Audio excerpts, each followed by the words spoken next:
Bueno, muy buenas tardes para todos. Muchas gracias al doctor Moisés y al doctor Alexander por permitirnos estar con ustedes el día de hoy.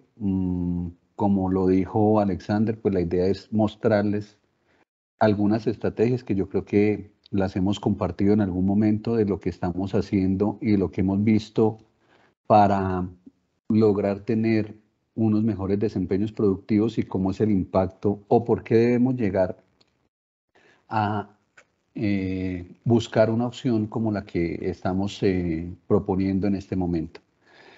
Entonces, nosotros estamos en un tema que es algo como filosófico, es en el cual, podríamos llamarlo filosófico holístico, en el cual el concepto es menos es más. Es lograr reducir la cantidad de manejos que tenemos durante el levante para lograr una mayor productividad sin que el tema de protección de las aves se vea afectado.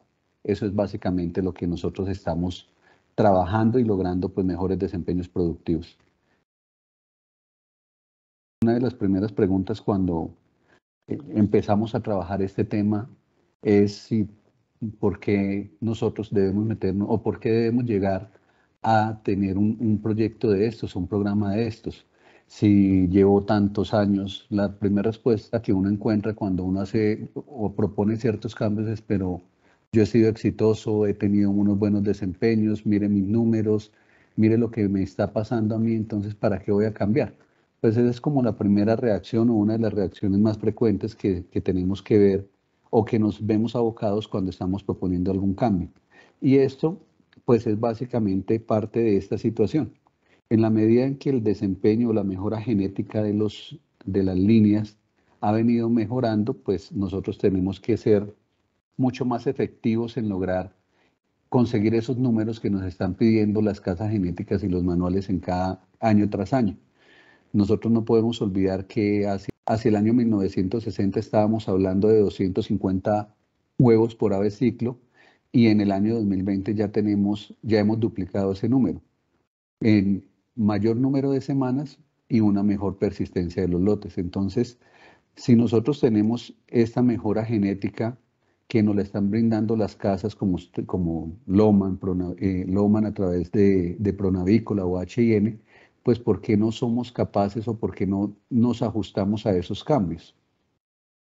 Nosotros cada año tenemos una mayor presión de selección en las casas genéticas para que los lotes sean más productivos, para que tengan mayor tamaño del huevo y eso se manifiesta en masa de huevo, en precocidad, en eficiencia alimenticia, en viabilidad y una cosa que está trabajándose mucho últimamente es en el tema del bienestar animal.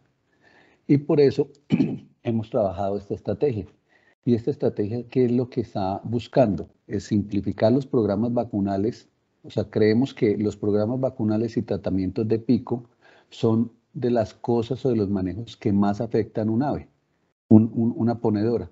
Entonces, si nosotros logramos con tecnología, tanto en vacunas como en equipos, mover eso o disminuir eso, pues vamos a lograr que las aves la inmunicemos utilizando de mejor manera los recursos y optimizándolos.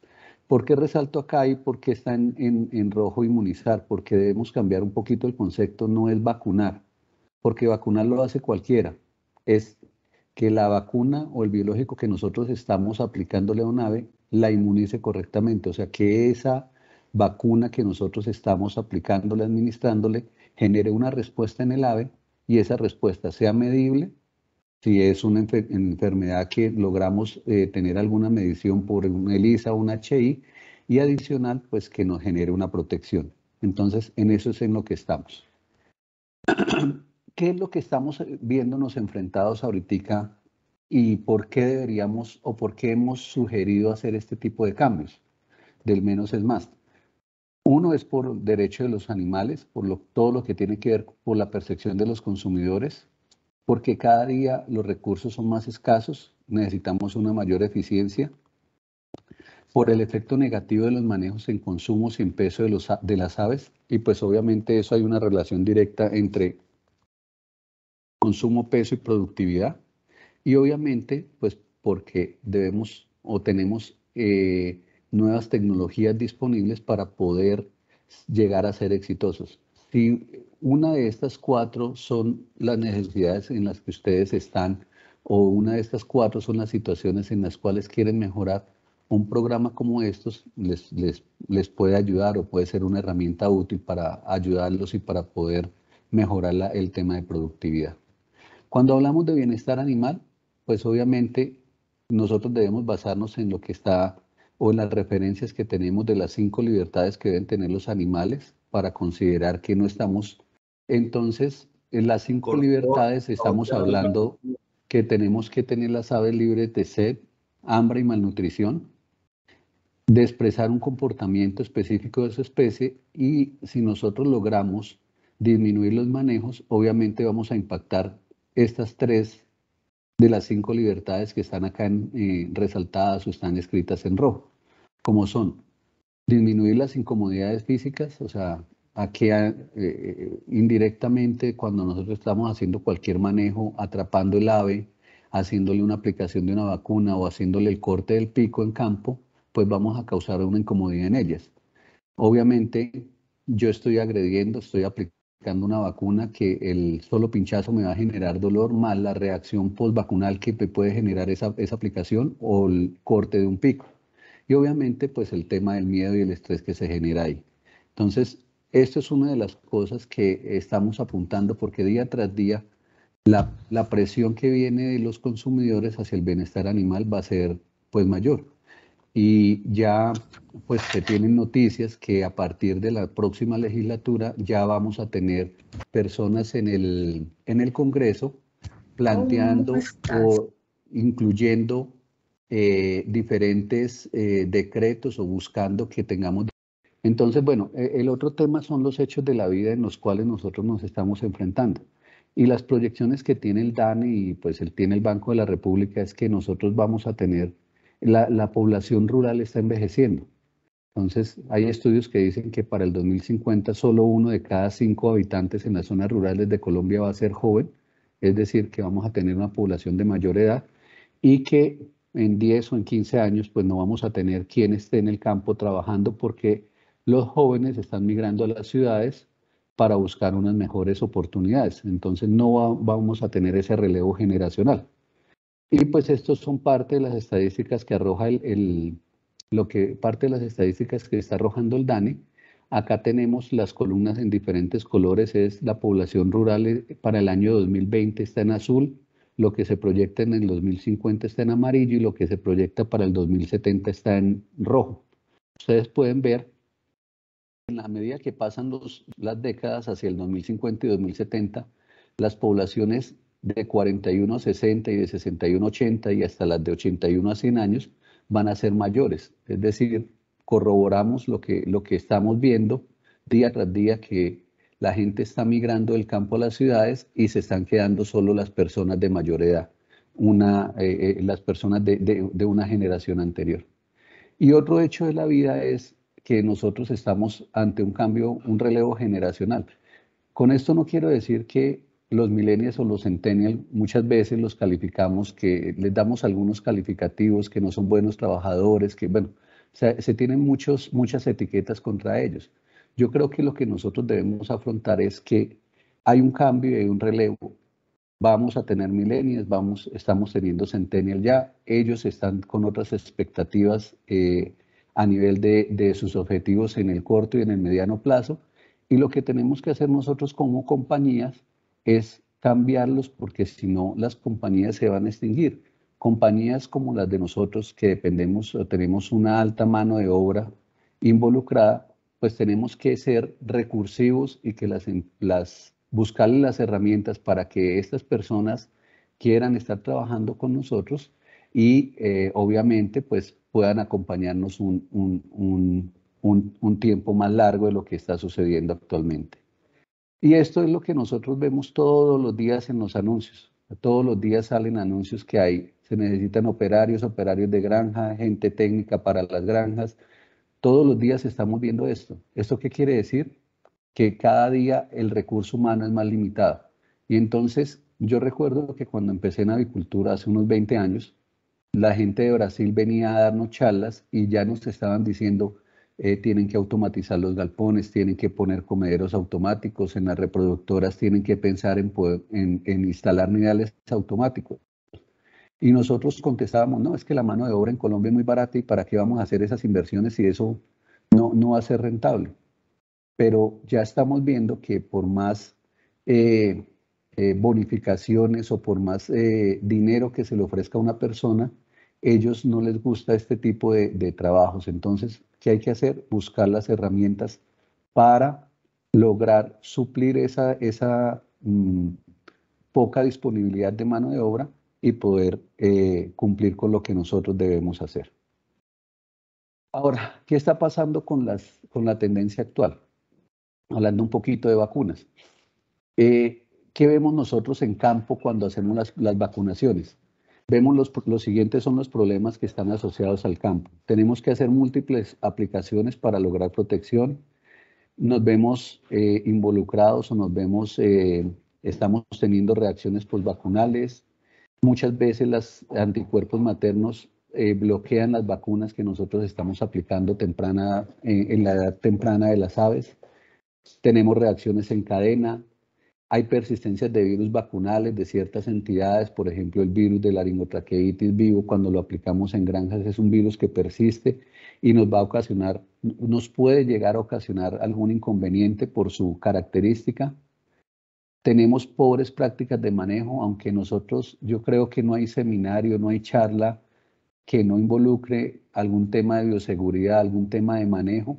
Siempre vamos a hacer las visitas y nos encontramos que esos errores son persistentes en el cumplimiento de lo que tenemos establecidos en los SOPs o en los planes de trabajo. Tenemos baja efectividad en la aplicación de las vacunas, tenemos inapropiados esquemas vacunales y tenemos interferencias con otras vacunas. Y en ponedoras, pues adicional a eso, tenemos un periodo de tiempo muy corto en el cual debemos empezar a armar un rompecabezas para que todas las vacunas nos queden ubicadas en esas semanas de vida durante el levante. ¿Qué pasaría si nosotros tenemos nuevas tecnologías tanto en vacunación como en aplicación? Vamos a tener inmunidad duradera en una sola aplicación, vamos a disminuir los costos asociados al manejo, al estrés, a la mano de obra. Muy seguramente vamos a tener un mejor control de las enfermedades, eso lo hemos visto con la enfermedad de Newcastle, donde a través de la aplicación de vacunas vectorizadas, el factor R se logra disminuir. El factor R es un factor que se tiene establecido en el cual una ave enferma, ¿cuántas aves logra contaminar? Entonces, cuando no tenemos programas de vectorizadas, ese factor R puede ser entre 2.5 y 3, es decir, una ave enferma puede enfermar 3 aves de su lote. Cuando tenemos planes con vacunas vectorizadas, ese factor R disminuye a menos de 1. En la mayoría de las entidades no tenemos reacción postvacunal, no se ven afectados por los anticuerpos maternos, es decir, todo eso que ustedes hacen con las reproductoras livianas de aplicar vacunas cuádruples, que son vacunas costosas que generan un desgaste en el personal y afectan la productividad de los lotes, pues eso vamos a hacer que esos anticuerpos maternos se utilicen en lo que se deben utilizar, que es protección contra los virus de campo y no haciendo una interacción con los virus vacunales. Se tienen mejores prendimientos vacunales, hay compatibilidad con otras vacunas y podemos hacer adecuados esquemas vacunales. Entonces, esto es lo que le estamos proponiendo ahorita y estas serían las herramientas. Obviamente, una ponedora liviana, una ponedora es un ave que nosotros estamos en una maratón y queremos llegar hasta las 80 o 100 semanas de vida con una buena productividad. Y para eso, pues desde el ámbito nuestro, ¿qué queremos hacer?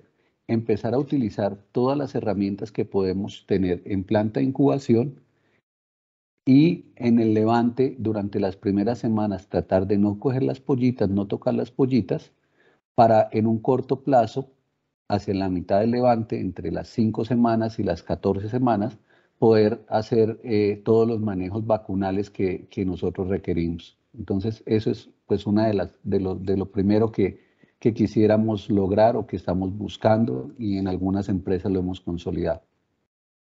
Esto es solo para mostrarles que pues, nosotros lo vemos en campo.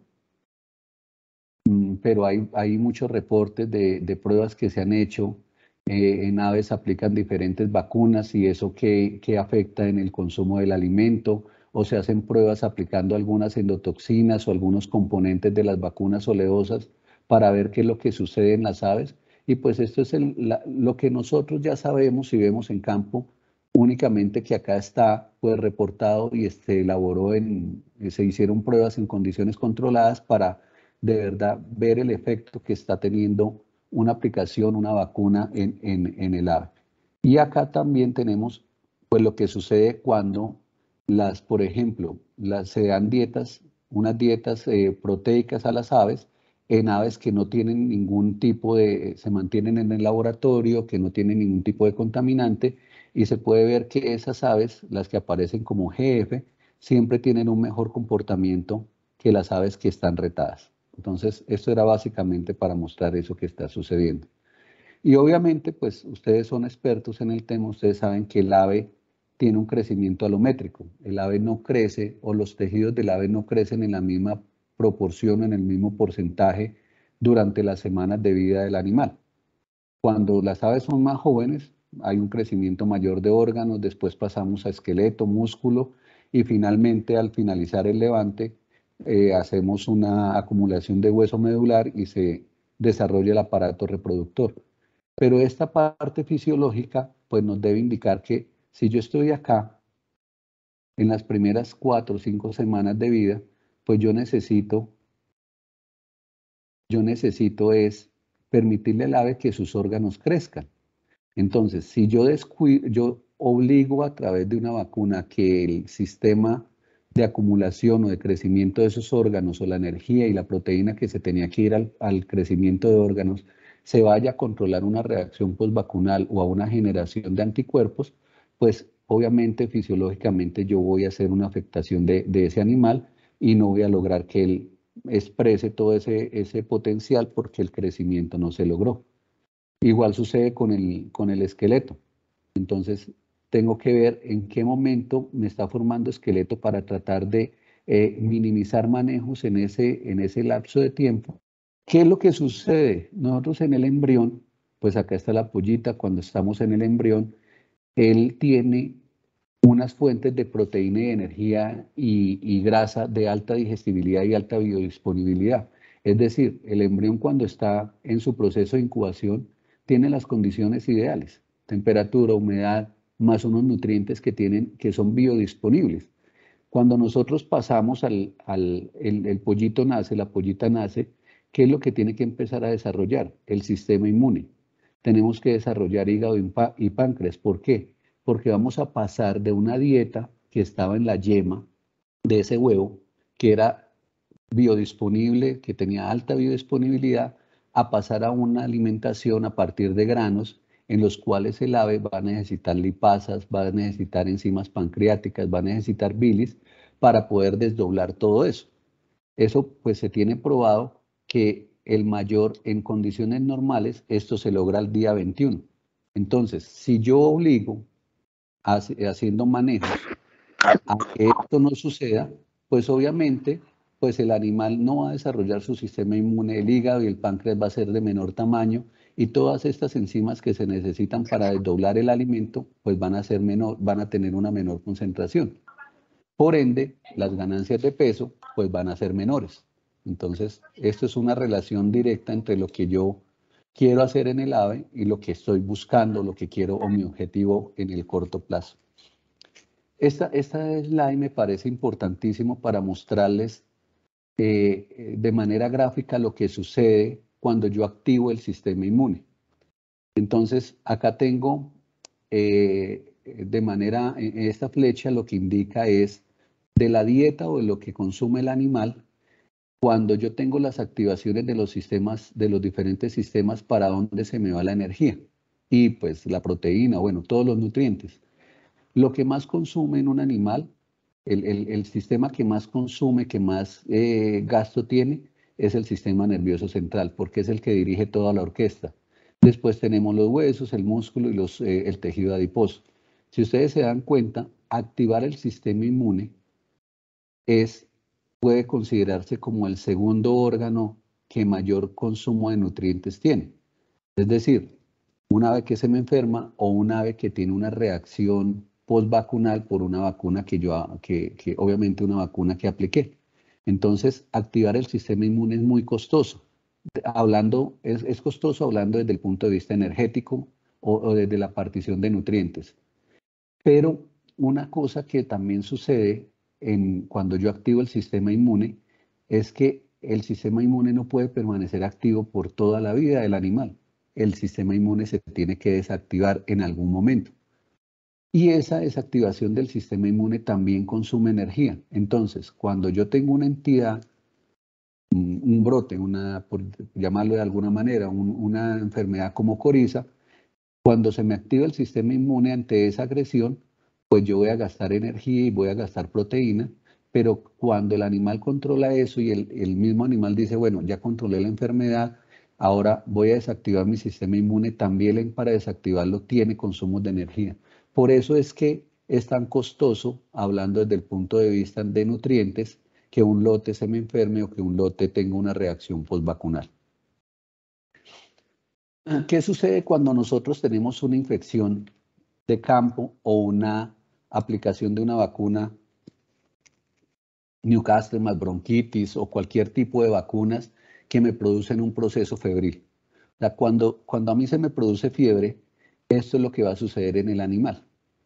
Uno, hay una disminución del consumo. Y esa disminución del consumo lo que va a hacer es que me va a activar el sistema inmune innato. ¿Sí? Entonces, el animal no sabe qué está sucediendo en ese momento, pero una vez que él tiene su proceso febril, él inmediatamente va a parar el consumo y eso me va a activar el sistema inmune. Entonces, le va a mandar una señal de alerta diciendo, mire, acá algo raro está pasando, tenemos que activarnos.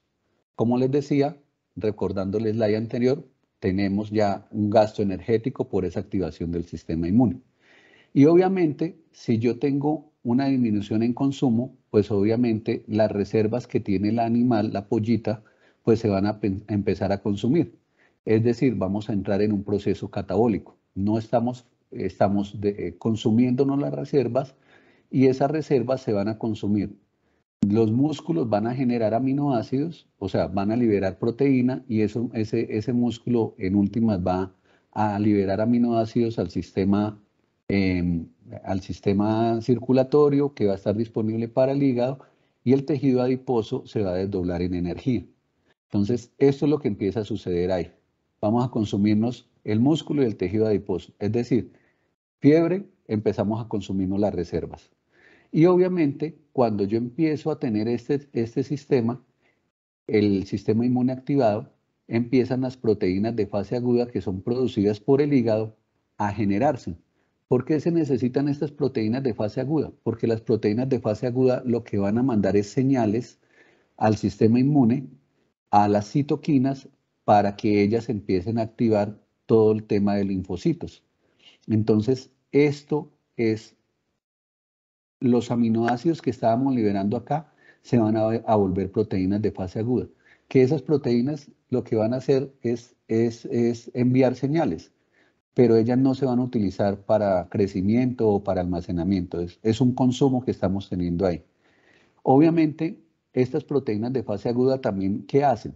Ellas lo que hacen es que limitan la disponibilidad de ciertos minerales y vitaminas. ¿Por qué?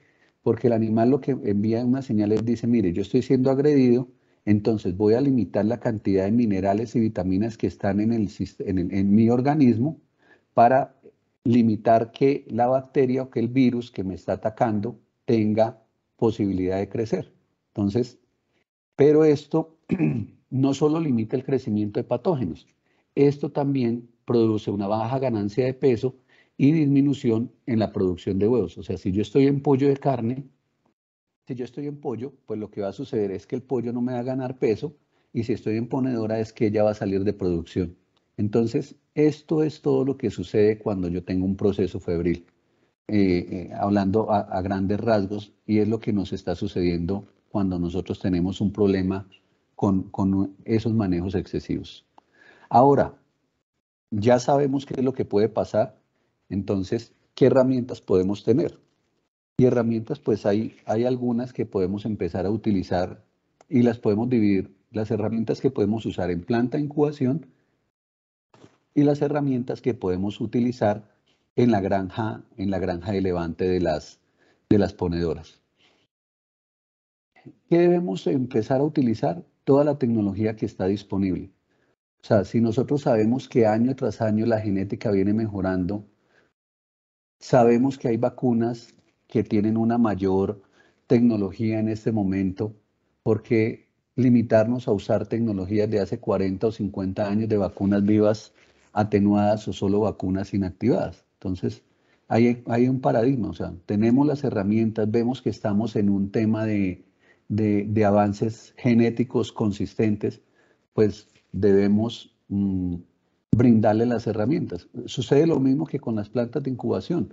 Nosotros podemos incubar huevitos y producir pollas o pollito de engorde en plantas de incubación que tienen 50 o 60 años, pero ese ambiente o esas condiciones que le estamos dando, pues son diferentes a una planta de incubación de última tecnología en la cual vamos a tener mejor control.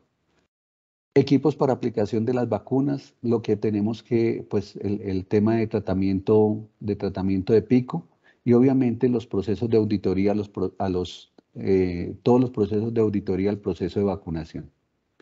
Entonces, hay diferentes estrategias que se pueden usar y la idea es que las vacunas son producidas bajo diferentes tecnologías. Si yo puedo mezclar esas tecnologías en una planta de incubación, pues fácilmente voy a lograr algo así como lo que estoy viendo en este cuadro. Entonces voy a tener vacunas de Marek Rispin, que son vacunas vivas atenuadas, o sea, una tecnología un poco antigua, pero que es valedera todavía para esta enfermedad, en la cual tengo pues un tipo de tecnología, como lo mencioné. Tenemos vacunas vectorizadas en el virus de Marek, de HBT. Acá podemos tener Newcastle, laringo, Gumboro, doble inserto. Tenemos complejos inmunes para la protección de Gumboro. Tenemos vacunas combinadas de Newcastle más bronquitis para hacer la aplicación por aspersión. Y tenemos vacunas de coccidia que pueden también ser aplicadas en la planta de incubación, pero a través de geles para evitar la sedimentación de los oocistos. Entonces, lo que puedo hacer acá es, si ustedes ven, es básicamente en un solo manejo, estoy saliendo o estoy buscando que la ave esté protegida contra 3 o 4 entidades. Y al finalizar, al hacer la sumatoria de todo esto que yo puedo hacer en la planta, pues obviamente voy a hablar de 5, 6 o 7 enfermedades en las cuales puedo estar protegiendo el ave. Obviamente basados en tecnologías de aplicación de vacunas, ya sea por los robots que hay disponibles a través de algunas compañías como Novatec, o los procesos normales de aplicación subcutánea con equipos de aplicación al día de edad, y obviamente pues ya equipos mucho más robustos para la aplicación de vacunas por spray y por gel. Acá en el círculo, bueno, en el óvalo rojo, está el ejemplo de este equipo en el cual en la planta de incubación, en una sola pasada, con este solo equipo, logramos aplicar en un brazo la vacuna de coccidia en gel y en el otro brazo aplicamos la vacuna de Newcastle más bronquitis por spray. Tenemos ejemplos en los cuales las compañías que tienen integraciones verticales de ponedoras, en este mismo gel están aplicando ya las vacunas de salmonela, es decir, tienen otra vacuna adicional aplicada en la planta de incubación para evitar tocar las pollitas en los primeros días de vida. ¿Sí? Eso es lo que estamos viendo. Entonces, ¿qué tenemos acá? Pues tecnología de las vacunas, tenemos vacunas vectorizadas y tenemos vacunas de complejo inmune adicional a las vacunas vivas que estábamos mencionando. Entonces, las vacunas vectorizadas solo es un recorderis, en el caso de las que aplicamos en planta de incubación, es que a un virus de Marek, dentro de su genoma, le hacemos un inserto de otro virus, que puede ser Newcastle, que puede ser Gumboro, que puede ser laringotraqueitis, y podemos poner 1, 2 o hasta 3 insertos cada vez que este virus de Marek se replica él va a expresar y va a proteger no solo contra Mare, sino va a generar una protección contra las otras entidades en las cuales vayan los genes que expresan esas proteínas virales que son protectivas. Entonces, por ejemplo, si estamos hablando de Newcastle, uno hace un inserto de la proteína de fusión, que es la proteína que genera mayor protección. Si es gumboro, hacemos el inserto con la BP2. Si es laringotraqueitis, hacemos el inserto con una glicoproteína. Entonces, esto nos va a permitir mezclar esas tecnologías. Y los complejos inmunes funcionan muy bien para el caso de gumboro, casi que la única entidad en la cual nosotros trabajamos complejos inmunes es a un virus de gumboro, nosotros le hacemos una protección con unas inmunoglobulinas para evitar que este virus entre en contacto con los anticuerpos maternos y esto nos protege ese virus para que no haya un bloqueo por los maternos durante los primeros días de vida. Entonces, eso es las tecnologías que tenemos disponibles en planta de incubación. Y ahí que tenemos efectos sinérgicos que nos permiten múltiples combinaciones que dependiendo la zona para donde vayan las aves, pues nosotros podemos establecer un plan, uno u otro plan.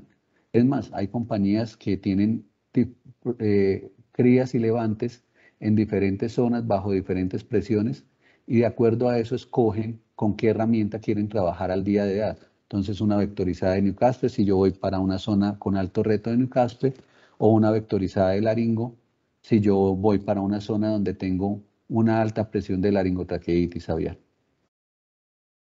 Esto pues obviamente son cosas que hacemos en la planta de incubación. Pues ustedes se dan cuenta acá la velocidad y la pues aplica las vacunas pues es mucho más alta, el grado de precisión con el que se cuenta acá pues es mucho mayor a ir a dejar una aplicación de una vacuna en campo. Y acá están haciendo un tratamiento, acá está el equipo trabajando con un tratamiento infrarrojo. Quiero que vean esta parte de la columna para que notemos la relación, cuántos segundos se demoran en hacer un tratamiento infrarrojo en un animal. Pero acá, ahí sí les pido que crean en mí, adicional a todo lo que les estoy diciendo, tener un tratamiento infrarrojo en una planta de incubación por un ave se demora menos de 4 segundos, entre 4 y 5 segundos con la acogida. Es decir, nosotros estamos logrando números de 4.000 animales por hora en una planta de incubación saliendo vacunados con tratamiento de picos y contados, que es una cosa que no es factible lograrlo en campo.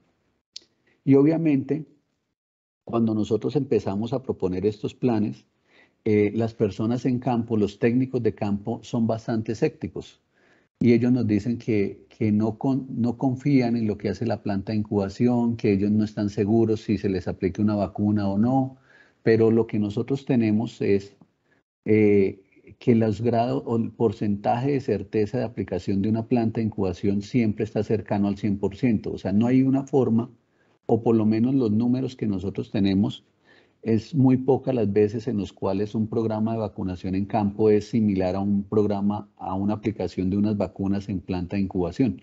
Acá tenemos 100% para la preparación de la vacuna, 100% para la descongelamiento de la vacuna, 100% en la aplicación de la vacuna spray, 100%, bueno, 100 en la aplicación de gel. Todo el tema de operación, estamos muy cercanos al 100 y esto nos permite poder demostrar que por lo menos a través de los procesos de aplicación en planta seremos más exitosos.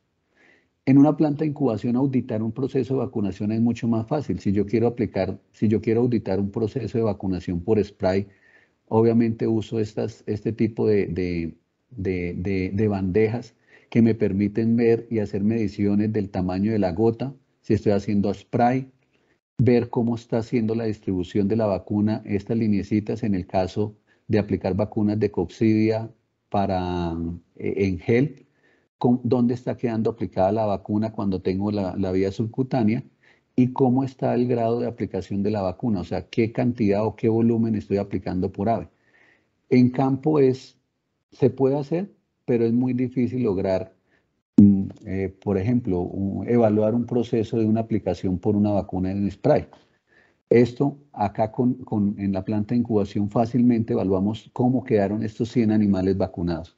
Entonces, pues esto es una cosa que nos va a ayudar a lograr una medición y pues si yo mido y tengo un número, pues voy a saber si debo hacer o no debo hacer correctivos. Les voy a mostrar unos ejemplos de la vida real, de lo que nos ha sucedido y de dónde tenemos certeza o dónde podemos demostrar que hay unas diferencias en lo que hacemos en planta y lo que hacemos en campo. Este fue una compañía que utiliza 3 vacunas de Gumboro o utilizaba 3 vacunas de Gumboro aplicadas en campo. Era más o menos 7, 17, 27. Eran 3 vacunas ahí. Y nosotros les pedimos a ellos que nos dejaran hacer la evaluación del prendimiento. Entonces, el lote 810 y el lote 200B fueron lotes que fueron enviados a la misma zona geográfica, fue Sabana de Bogotá. La diferencia es que las pollitas venían de la misma incubadora, llegaron con 3 días de... el programa de vacunación para Gumboro era el mismo en campo, o sea, eran la misma marca de las vacunas, la misma esquema de vacunación en día. Y lo que variaba era el grupo de la cuadrilla de aplicación de la vacuna. Entonces, hicimos evaluaciones a la semana 5 y a la semana 7 para ver cómo estaba el prendimiento de la vacuna. Ustedes pueden ver acá que el lote 810, el prendimiento de la vacuna fue 0%, o sea, encontrábamos cepas variantes de Gumboro o encontrábamos aves que eran negativas a partir de la 5ª semana. Entonces, decíamos, bueno, esto es un tema de una muy mala calidad de aplicación. Pero íbamos al siguiente lote, al 200B, y encontrábamos que en este lote el 100% de las aves tuvo o se logró detectar la cepa vacunal que ellos estaban aplicando. Entonces, la misma compañía con 2 respuestas totalmente, diametralmente opuestas a un programa de vacunación. Por eso es que a veces hay una granja que comporta de una manera, que responde ante ciertas vacunas de una manera respecto a la otra. Estos tipos de mediciones no se hacen de rutina, o sea, se hacen solo para casos específicos, pero ustedes pueden ver que acá tuvimos 0% de prendimiento, acá tuvimos 100% de prendimiento. Obviamente yo quiero que esto sea lo que yo tenga en el lote, el 100% de prendimiento, no el 0. Pero esos son casos de la vida real que suceden, que están pasando.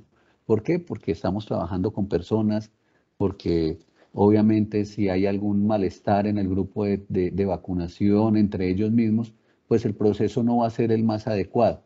Si tuvimos un inconveniente en el almacenamiento de la vacuna y no se dieron cuenta, pues obviamente esta va a ser la respuesta. Acá el grupo de vacunación pudo tener la mejor instrucción, la mejor capacidad para hacerlo, pero mire lo que se logró. Entonces, esto es un ejemplo de lo que sucede en la vida real hablando de vacunas de Gumboro en campo. Hicimos otro comparativo, pero ahora hicimos la aplicación de una vacuna de Gumboro en la planta de incubación. Entonces, acá en este tema, pues lo que hicimos fue mostrar qué era lo que sucedía con la aplicación de una vacuna de complejo inmune en la incubadora y hicimos unos seguimientos a partir del día 21. Esto es día 21, esto es día 28, esto es día 35, día 42 y les mostrábamos cómo fue el prendimiento vacunal. Acá tuvimos el 100%, desde el día 21 hasta el día 42, el 100% de las aves evaluadas, logramos recuperar la cepa vacunal. Evaluamos la seroconversión con diferentes kits, con el kit de AIDS, con el kit de Biochet, con el kit de IDBET.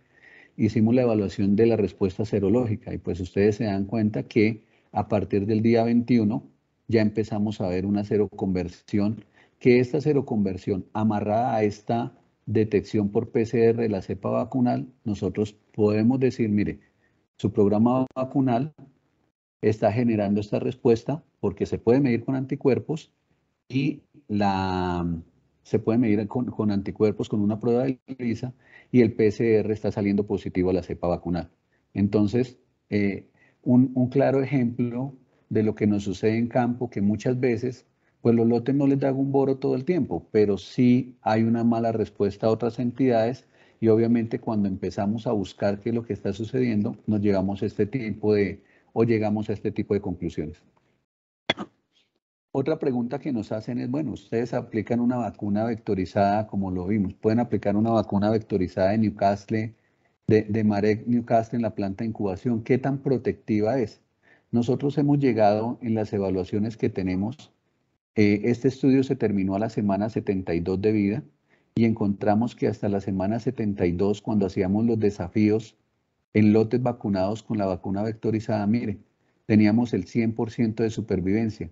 A partir de la semana quinta, entre cuarta y quinta, ya estábamos en niveles cercanos al 100, y durante toda la vida del ave tuvimos una muy buena respuesta en protección a los desafíos. ¿Por qué es eso?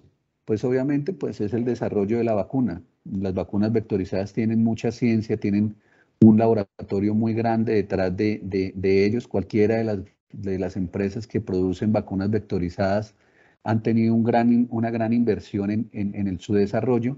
Entonces, pues primero es el soporte. Y lo segundo es que se ha encontrado, si recordamos el virus de Marek, que es un herpes virus, que es un virus que persiste durante toda la vida del animal. Entonces, este mecanismo, esta herramienta que se ha logrado consolidar y se descubrió, pues es ideal porque estamos aprovechando un virus que es muy persistente en la vida del ave para proteger contra otras enfermedades. Y obviamente, pues nos preguntan, bueno, pero si protege contra Newcastle, ¿qué pasa contra Marek? Hicimos las pruebas también a la semana 72 con una cepa que es de alta virulencia de Marek y mire cómo fue la protección en este mismo grupo de animales. Entonces, podemos empezar a demostrar que vamos a tener una correcta protección contra Marek, vamos a tener protección contra Newcastle, vamos a tener protección contra Gumboro, y eso nos va a ayudar pues a generar una menor cantidad de manejos. ¿Qué nos ha pasado? ¿Qué pruebas hemos hecho? Entonces, mire, hicimos otra prueba. Esta prueba fue un comparativo en el cual hicimos unas aplicaciones y eso fue en el Valle del Cauca, en unos levantes en piso, nos permitieron hacer un comparativo con una vacuna de Gumboro aplicada en la planta de incubación y hacer el comparativo con las vacunas de campo. También 3 vacunas vivas en campo.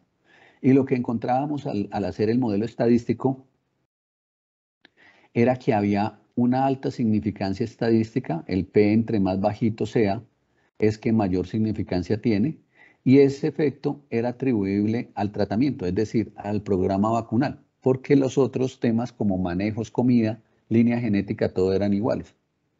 Acá, ¿qué encontrábamos? Encontrábamos que en esos levantes, los lotes que tenían o los lotes que fueron aplicados con la vacuna en la planta de incubación, al finalizar los levantes tenían entre 17 y 22 gramos más de peso a la semana 14, que es cuando ellos terminaban el levante. Acá está el valor. Y eso, cuando lo transformábamos en dinero o cuando transformábamos eso a través de conversión alimenticia, cuánto necesitaba esa ave consumir para lograr esas ganancias de peso, encontrábamos una diferencia a favor de un programa de 114 pesos.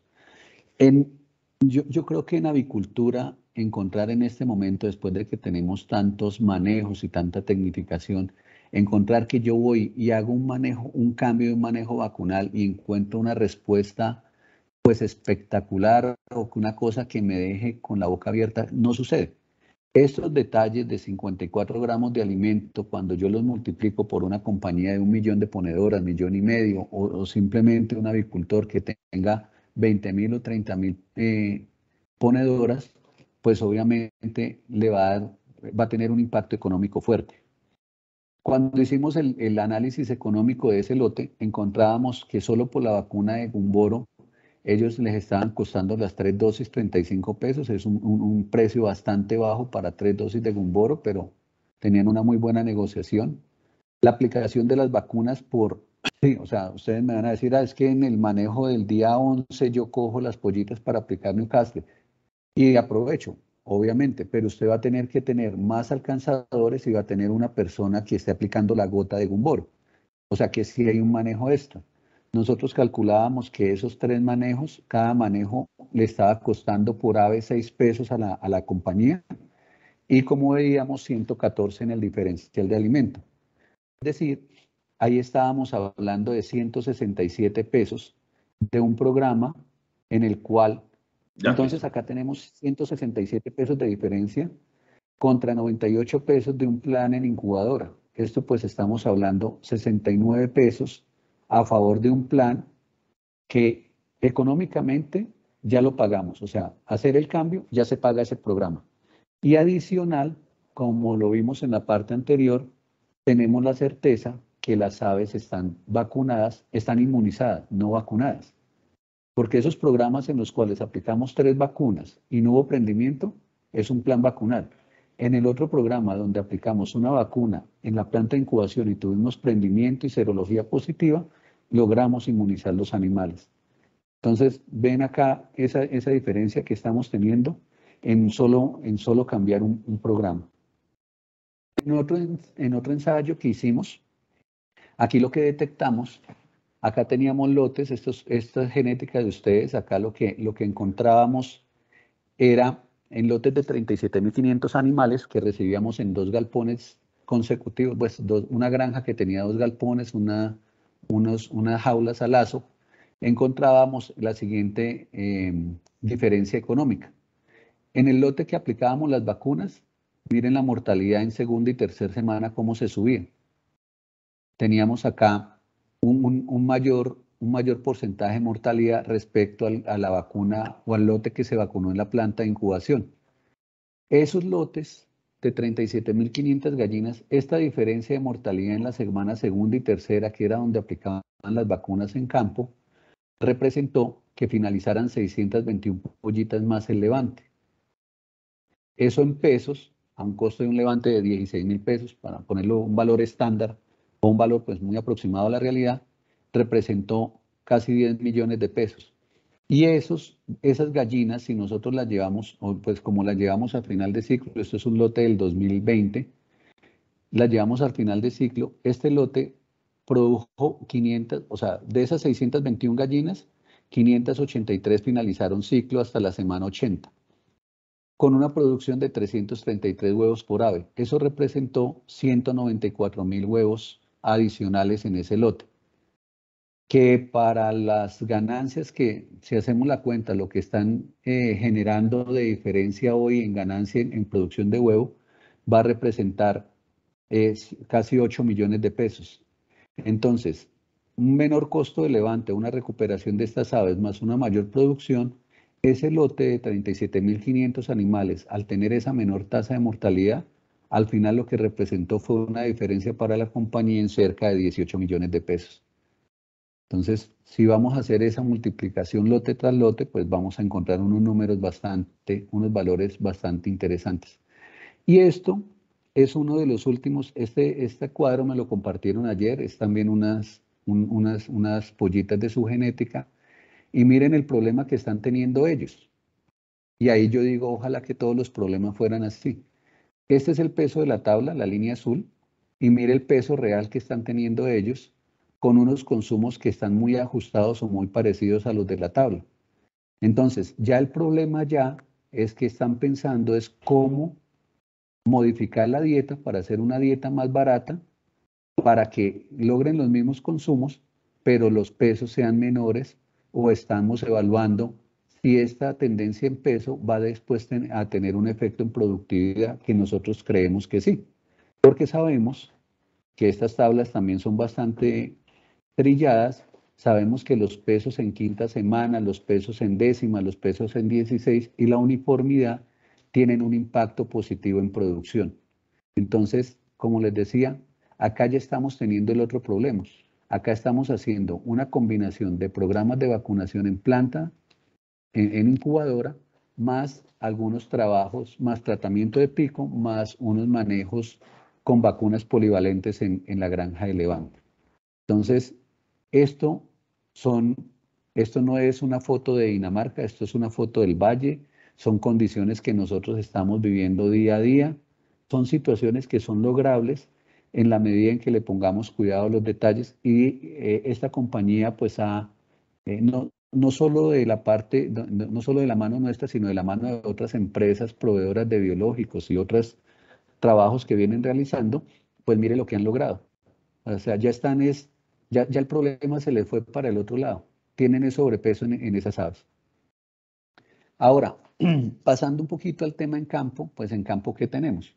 Tenemos las vacunas polivalentes, más tecnología de vacunación. ¿Esto qué nos va a permitir? Lograr una inmunización.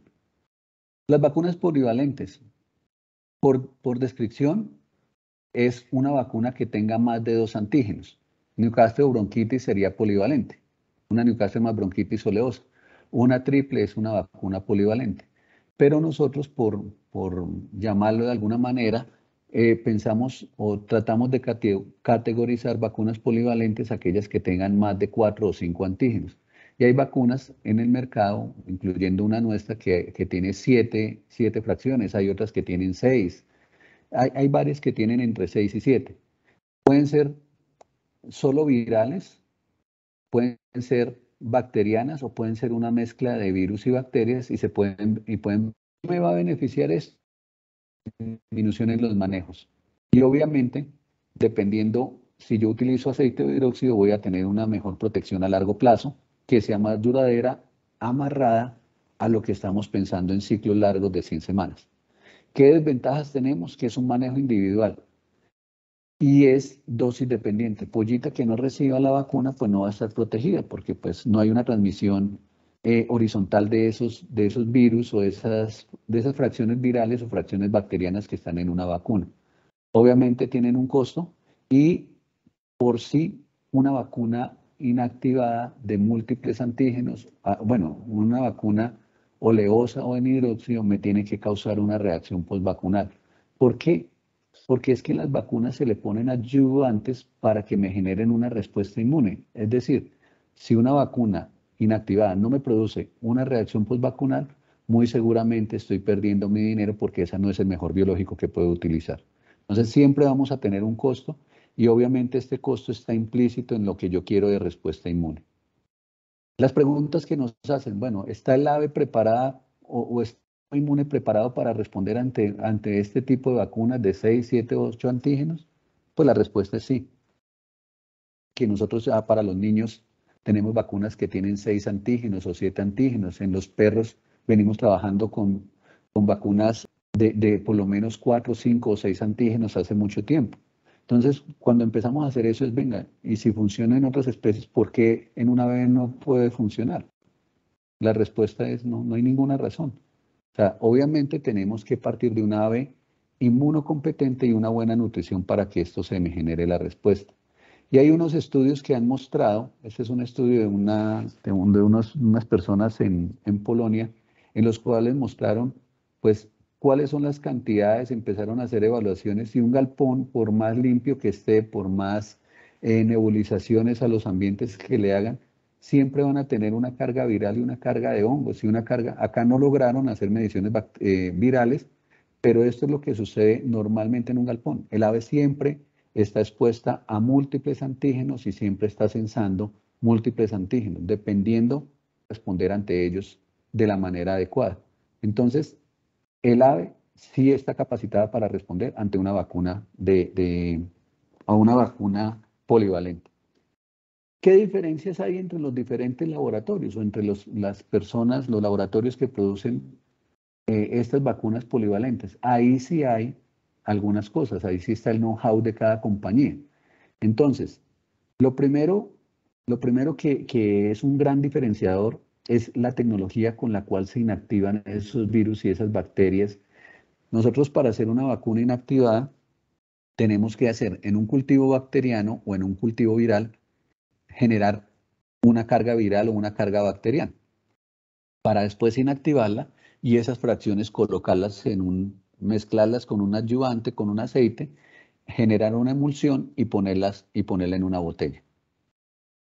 Hay diferentes mecanismos de inactivación de los virus o de las bacterias. Generalmente, el que es más barato y el que utilizan los laboratorios de tipo local es la formalina. Entonces, ¿por qué? Porque pues conseguir formoles no requiere mayor esfuerzo y pues es conseguir un buen proveedor de formol y está disponible. Pero las compañías, otro tipo de compañías, utilizamos otro tipo de inactivación, en este caso se llama el BI. ¿Qué pasa con estos dos tipos de inactivación? Mire lo que sucede acá. El formol pasa lo mismo que cuando yo hago aspersiones con formol en una granja. Yo llego con formol, destruyo todo. O sea, destruyo hasta el galpón, le causo corrosión al galpón. Entonces, cuando yo hago una inactivación con formol, tanto la parte, la parte de sus núcleos, sus organelos son destruidas y toda la parte de los antígenos de superficie se destruye. En cambio, con otras tecnologías, esta tecnología lo que permite es lograr que estos productos ingresen al interior de la célula, inactiven ese material genético para lo logren eliminar ese material genético para que la célula, el virus o la bacteria no sobrevivan, pero se mantienen en su mayoría. Esto es importantísimo para bacterianas, especialmente Pasteurella, Coryza, Salmonella, que el sistema inmune monta una respuesta a esos antígenos de superficie. Entonces, estas son las primeras cosas que no es lo mismo comparar una vacuna de laboratorio A con el laboratorio B si no tienen los mismos procesos. Dependiendo del proceso de inactivación, vamos a tener un plus y un diferencial. Obviamente la calidad del adyuvante y el vehículo, o sea, entre más fino sea el aceite que yo utilice para generar la emulsión, menos reacción me va a producir en el ave, pero me va a encarecer el costo de esa vacuna por la materia prima que estoy utilizando. Otra cosa que debemos tener es la inmunogenicidad de los componentes, sí, o sea, sucede mucho con laboratorios locales. Llegan y hacen un aislamiento viral y entonces a los 2 días van, toman unas muestras y le dicen a los 2 o a los 3 días, mire, yo encontré que usted tiene un virus acá que es un virus de bronquitis, entonces lo voy a incluir en su vacuna y a los 8 o a los que le llegan con una vacuna en la cual ya tiene supuestamente un virus distinto. Resulta que eso no es tan fácil realizarlo de esa manera. ¿Por qué? Porque yo puedo tener, sí, yo puedo haber aislado un virus o una bacteria, pero resulta que yo tengo que hacerle pruebas de inocuidad, tengo que hacerle pruebas de potencia a ese virus o a esa bacteria. Si ese virus o esa bacteria, por ejemplo, si un aislamiento de coriza, no es solo coger el aislado de coriza y ponerlo en un frasco y ya produjo una autovacuna. Yo tengo que hacer pruebas de potencia, tengo que hacer pruebas de protección, porque a veces esas bacterias tienen una alta capacidad para generar daño en el huésped, pero tienen una baja capacidad para inducir una respuesta inmune. Entonces, eso pues no es tan fácil hacerlo. Y obviamente, si mi ayudante es aceite o de hidróxido, generalmente los hidróxidos tienen una connotación que tienen un menor valor. ¿Qué ventaja tienen? Que me generan una respuesta muy fuerte de manera rápida, pero la respuesta no es duradera respecto a una vacuna en aceite. Entonces, ahí tenemos un diferencial.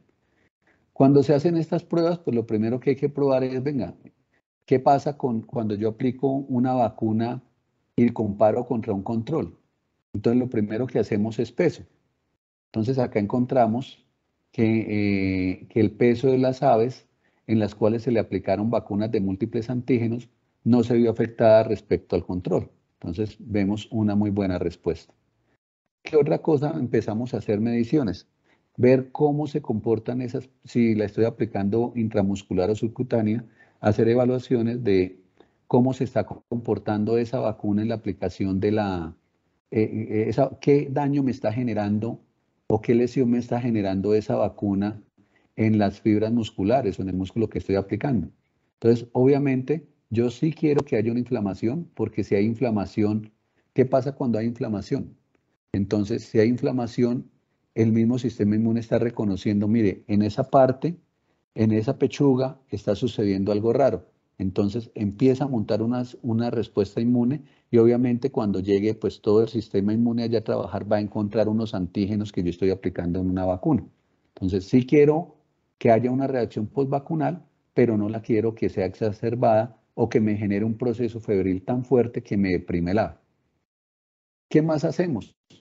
Hacemos comparaciones. Entonces, bueno, si yo aplico una vacuna de bronquitis una vacuna triple y aplico una vacuna que tenga 7 antígenos, ¿cómo se me comporta cuando yo hago un desafío de bronquitis? Entonces, acá vemos que no hay una mayor diferencia, las dos vacunas se comportaron muy bien, es decir, para bronquitis me trabajó. Hacemos para EDS. Entonces, ¿qué pasa si yo tengo una vacuna que sea una vacuna triple normal con una vacuna que tiene 7 antígenos y hago un desafío de EDS? Vemos que el lote que no se vacunó, pues sí, la producción se vio afectada, pero los lotes que recibieron la vacuna las dos diferentes vacunas tuvieron un muy buen comportamiento. Como estas vacunas, algunas tienen, en el caso nuestro, tienen coriza, tienen Avibacterium, entonces se hacen pruebas de desafío contra los serotipos homólogos que tiene la vacuna. Entonces, contra el serotipo A, el serotipo B, el serotipo C.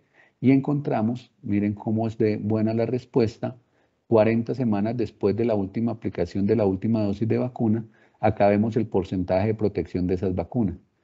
Pero ustedes me preguntarán, o le preguntan a uno, no, pero es que para coriza yo no creo en una vacuna de múltiples antígenos porque además tengo que tener cepas locales.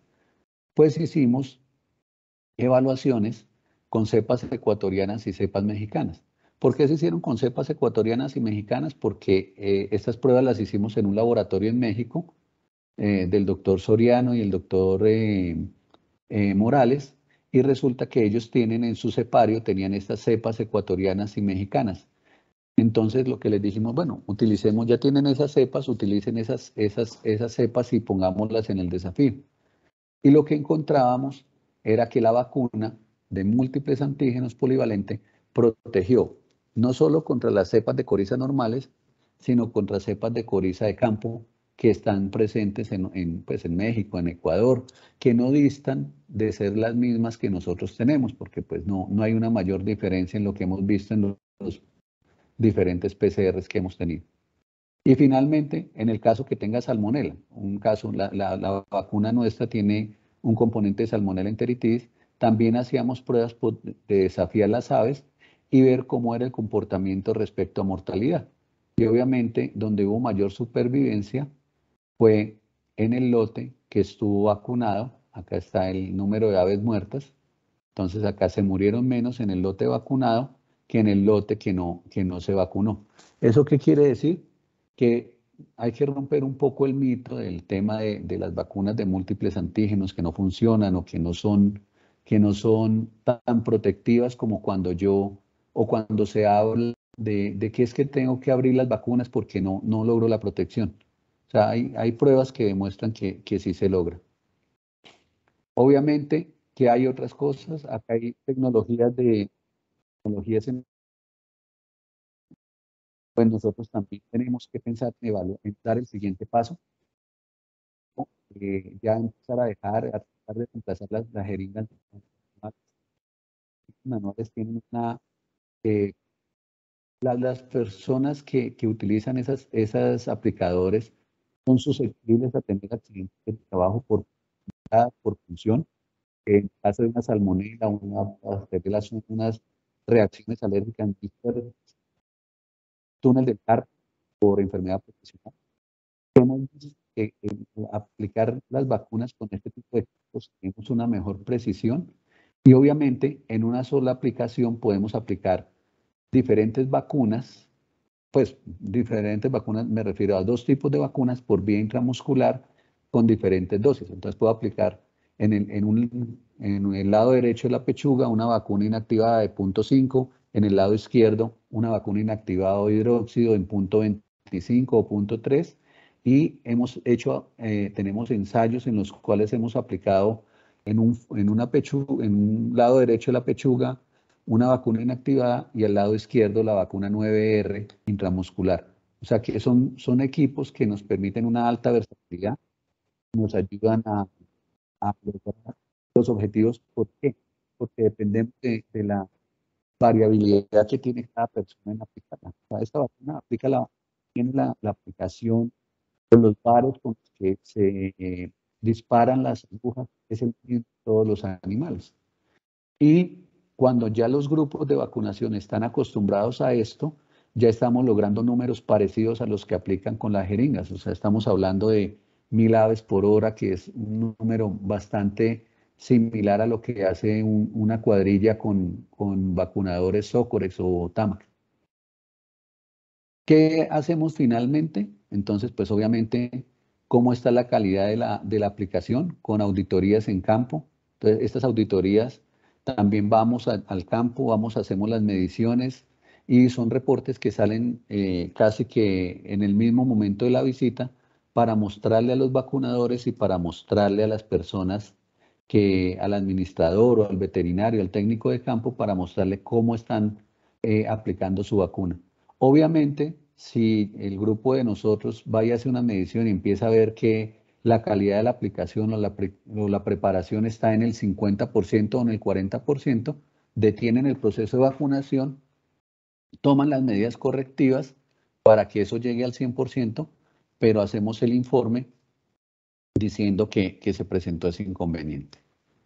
Entonces ya para ir finalizando, pues lo que hemos visto es que nosotros logramos hasta un 50% de menos de aplicaciones en campo, menos manipulación, menos estrés, indirectamente menos uso de antibióticos, con una mayor protección, uniformidad y rentabilidad para las compañías. Ya para finalizar, pues el mensaje que traemos para ustedes el día de hoy es, mire, las líneas genéticas mejoran sus resultados consistentemente año tras año. O sea, todas las líneas genéticas, tanto las de huevo como las de carne, en su promesa de valor tienen una mejora continua todos los años. Todos los años nos dicen que vamos a ganar, vamos a disminuir puntos en la conversión alimenticia, vamos a ganar más peso, sea en carne o sea en huevos, vamos a ganar mayor número el número de huevos totales siempre viene mejorando. Entonces debemos amarrar esto a diferentes tecnologías que nos permitan lograr esos objetivos. Aprovechar las herramientas tecnológicas para disminuir los manejos en el ave.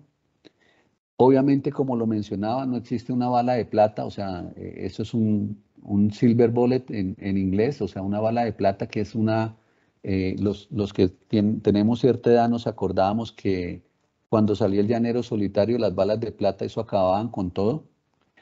No existe en avicultura moderna, yo no creo que usted con una sola cosa que vaya y cambie una granja va a resolver el problema. Son pequeños detalles que vamos ajustando y que eso a la larga es lo que nos lleva al éxito. Es la sumatoria de esos pequeños detalles. Sí, a veces coincide. Nosotros tenemos un problema de coriza, vamos y cambiamos la vacuna de coriza y se nos queda en el imaginario, es que cambié la vacuna de coriza y por eso me solucionó el problema.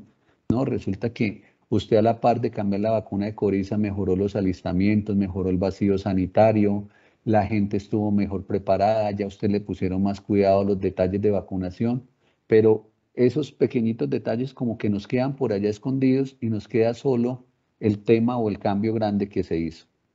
Obviamente hay que romper los mitos o paradigmas. Las vacunas de múltiples antígenos funcionan tan bien como vacunas monovalentes. No es necesario tener vacunas de cepas locales para lograr una protección contra ciertas entidades como coriza infecciosa. Y como le mostré, esos casos que estaban ahí, esas curvas de peso, esas curvas de mortalidad o esos descensos en la mortalidad, esos problemas que está teniendo, pues entre comillas, el problema que está teniendo esta compañía en la cual ahora están teniendo mayores pesos con los mismos consumos, pues son casos reales, son casos que están sucediendo acá en Colombia con la genética de ustedes, pollitas producidas por ustedes, en las cuales estamos trabajando desde la planta de incubación y obviamente con otras herramientas en campo. Entonces, pues eso está disponible, pues la idea es que se pueda aprovechar y somos conscientes que logramos inmunizar las aves con un efecto que estamos buscando, que es una mejor productividad. Ese era el último slide. Si hay alguna pregunta o agradecerles al doctor Moisés y Alexander por habernos permitido estar con ustedes el día de hoy.